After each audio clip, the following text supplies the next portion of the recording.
My name is Byron Byrne and I'm a tutorial fellow in engineering science, and I've been a tutor at St Catherine's College for the last 5 years.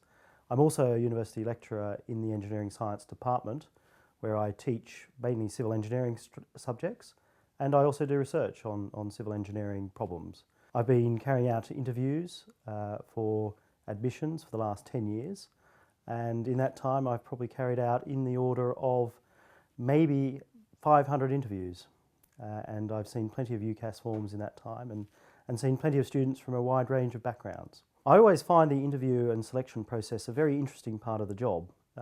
You get to meet lots of very bright, interested and engaged people, and it's also a very difficult part of the job because you need to make decisions about who you feel are best suited for the engineering course.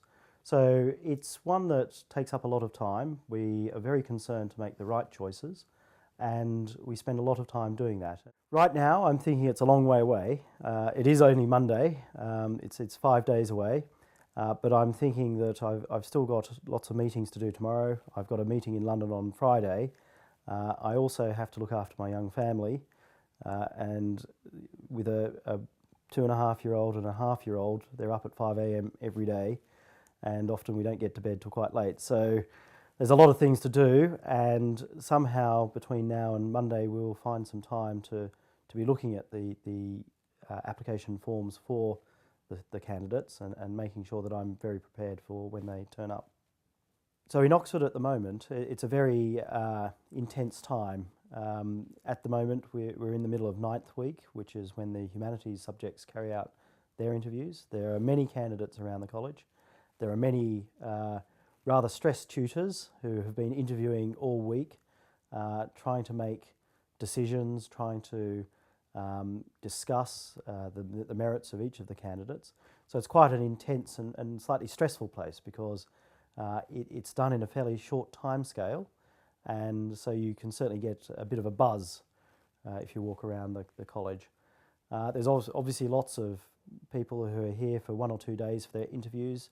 Some of them are very nervous, others less nervous. When I went to university, I didn't have to have an interview to go to university. It was purely on my marks, and that's the way it is in Australia. On your marks, and those that get good enough marks get in. So it was kind of interesting when I came here and started interviewing candidates to be part of a process which is a rather unique process. But I feel it's a rather good process because I often feel it's when you interview someone, you really do understand their motivations for doing a subject, for what the school is saying about them, how good they are at maybe maths or physics. And in an interview you can put someone on the spot about particular issues and really understand how they will respond. And of course in Oxford the way we teach is really a one-on-one tutorial situation where that's the interview is almost a mock tutorial, and so it is a rather interesting and unique experience, but one that I certainly wasn't familiar with before I came to Oxford, and I'm sure many people are not familiar with unless they've been to Oxford. So there's no doubt that in the admissions time that my family feel that I have a lot of work going on, and not that I'm stressed, but I'm very busy, and there's always, I've got to be in college to do things, and I've got work at home, maybe UCAS forms to read or interview notes to look at and so on. So there's no doubt that the weekend before it's quite busy, and unfortunately it means that sometimes I can't really do too many family activities on the Sunday before the Monday of the interviewing.